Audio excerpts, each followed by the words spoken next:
Avec vous. Et avec votre esprit. Évangile de Jésus-Christ selon saint Matthieu. Gloire à toi, Seigneur.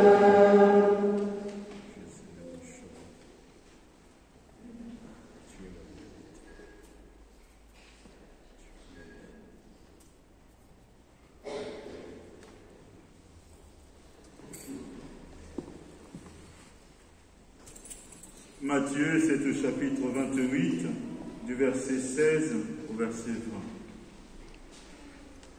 20. En ce temps-là, les disciples s'en allèrent en Galilée, à la montagne où Jésus leur avait ordonné de se rendre. Quand ils le virent, ils se prosternèrent, mais certains eurent des doutes. Jésus s'approcha d'eux et leur adressa ces paroles. Tout pouvoir m'a été donné au ciel et sur la terre. Allez, de toutes les nations, faites des disciples, baptisez-les au nom du Père et du Fils et du Saint-Esprit. Apprenez-leur à observer tout ce que je vous ai commandé. Moi, je suis avec vous tous les jours jusqu'à la fin du monde. Acclamons la parole de Dieu. Louange à toi, Seigneur Jésus.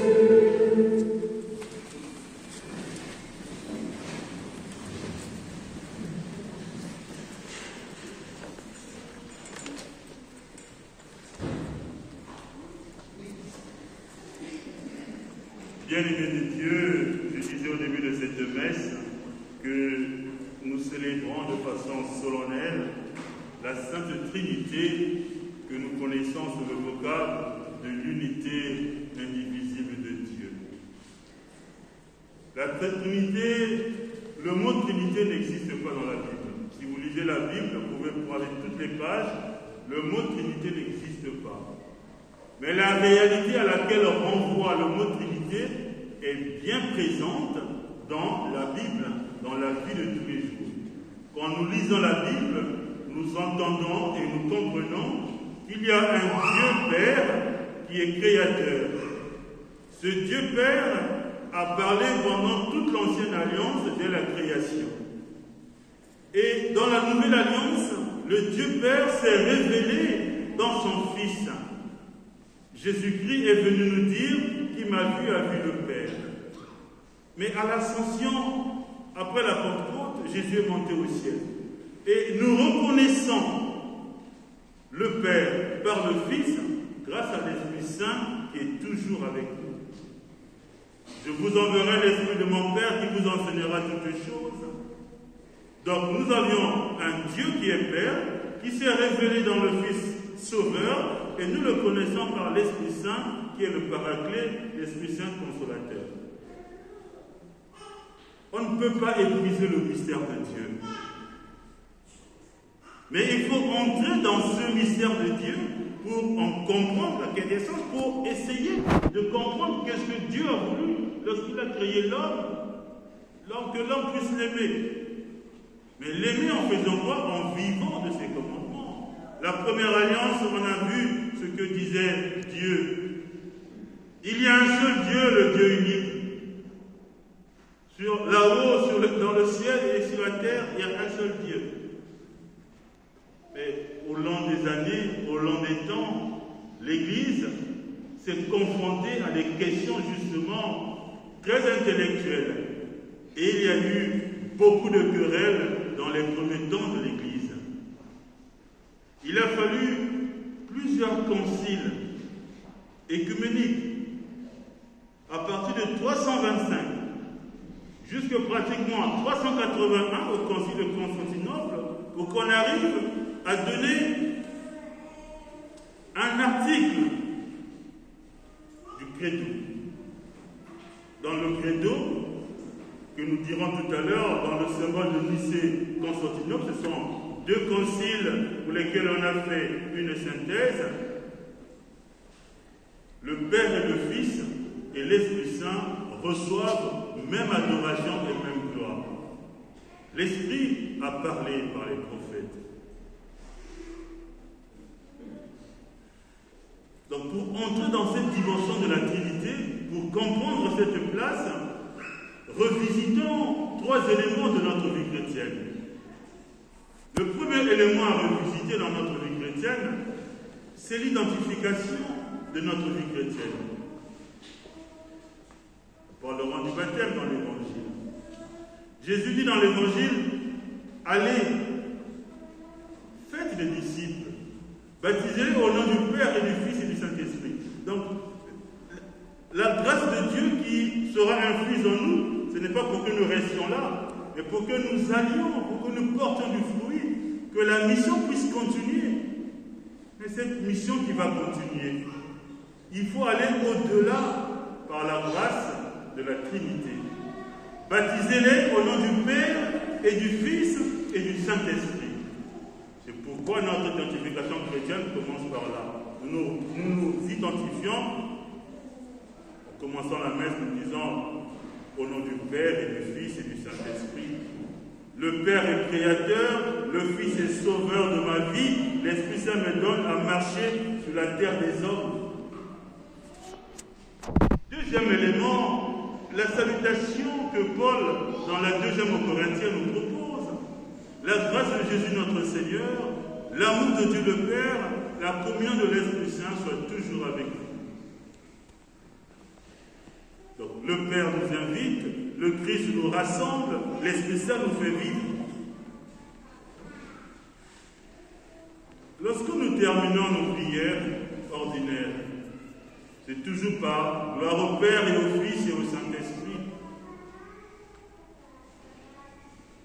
Et aujourd'hui encore, Jésus dit, pour que la mission commence, qu'elle soit vécue, qu'elle s'accomplisse, allez, restez par là. Vous aviez reçu, allez donner gratuitement. Nous avons reçu une mission. Allons donc la proposer aux autres. Mais nous ne pouvons la proposer que si et seulement si nous comprenons que c'est Dieu qui nous aime, qui nous donne d'aller. Le Christ Jésus est avec nous, l'Esprit Saint nous le fait comprendre, il nous donne la force d'avancer. La Trinité Sainte, c'est pour que notre vie devienne ordinaire. Nous avions vécu les grands mystères. La Nativité, le mystère de Pâques, en passant par des étapes de carême. Nous avions célébré le mystère de la Pentecôte. Et aujourd'hui commence le temps ordinaire. Logiquement, je devais être en vert, puisque c'est une fête, je suis en blanc.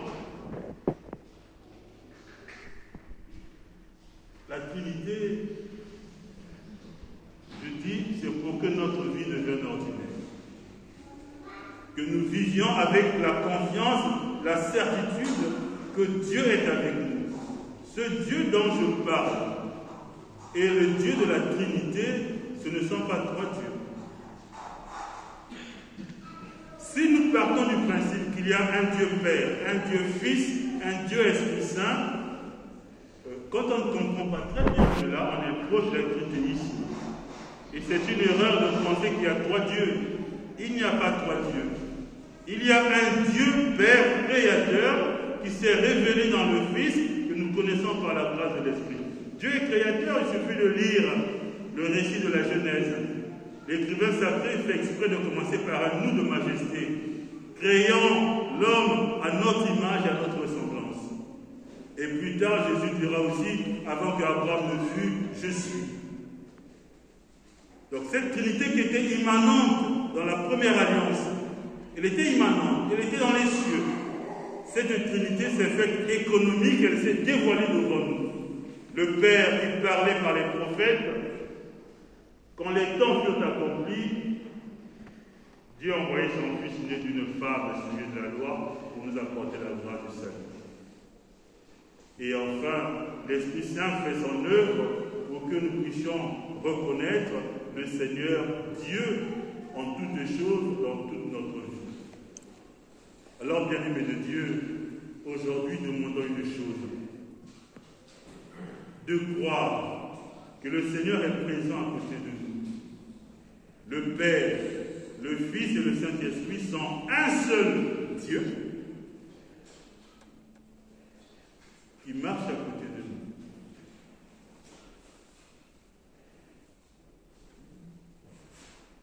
Demandons aussi au Seigneur notre Dieu de vivre de cette force, de cette unité, pour que nous ne nous éloignions pas sur les chemins de la vie.